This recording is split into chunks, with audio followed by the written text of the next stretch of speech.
What's up, everybody? Zoom professional angler Clay Dyer here.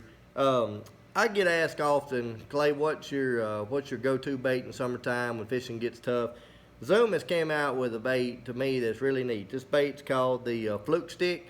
This bait is much like a soft plastic stick bait, except with a fork tail on it. And the thing that I think is really neat about this bait that I love so much is you can do so many different things with it. I rig it about, Lord, you can probably rig it about 8 different ways. But the ways I usually use it a lot, I'm fixing to walk through and show you a lot. When I'm out there and fishing stuff, this is something that was come up with a few years ago called a Nico rig. Basically, I have the Fluke stick here in watermelon red.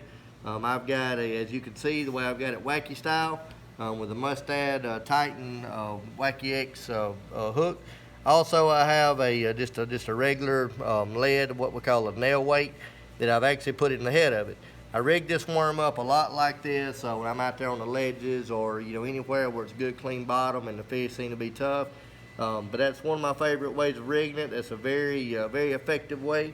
One of the other ways I rig it, and this is usually the first way I actually throw it, is on a weedless stand-up, basically a shaky head. This particular head is designed by one of my very good friends, Randy Howell.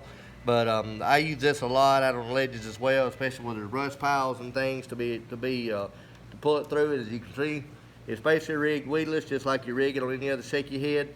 But that's one of the other ways I rig it. Also, when the going gets tough and I'm out there on a suspended fish, or I'm seeing fish out there that I've maybe been catching deep cranking or something like that, and I need a little change up, I wacky rig it a lot on a drop shot. Same hook, the Mustad. This is the Titan Wacky X Nico hook. I rig it a lot on that hook with just a standard drop shot weight. That's about a 15 to 16 inch leader. That's typically what I will normally start off using. But again, I wacky rig the Fluke stick, and it just gives it, as you can see when you barely jiggle it, that tail and everything in the head, the worm is very flexible, has a lot of action to it, and you barely have to move it to get a lot of action. Last but not least, when it comes to rigging this bait, a lot of you lately are beginning to hear about the Ned rig. This little rig right here is just an incredible rig. I mean, this little rig right here, I'll pick it up here in a second. This little rig right here is just absolutely amazing. When the going really gets tough out there and the fish are on little small bait fish, minnows, stuff like that, I can take this little rig right here. As you can see, that is nothing fancy, but it is a fish catching machine.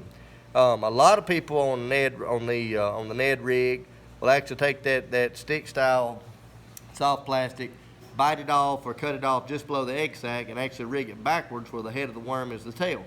I like rigging this Fluke stick like this right here because on that subtle, on that Mustad Ned jig head rig right there, when you rig it like this with that tail flat, as I'm swimming it and reeling it through the water, it gives it a very natural gliding action.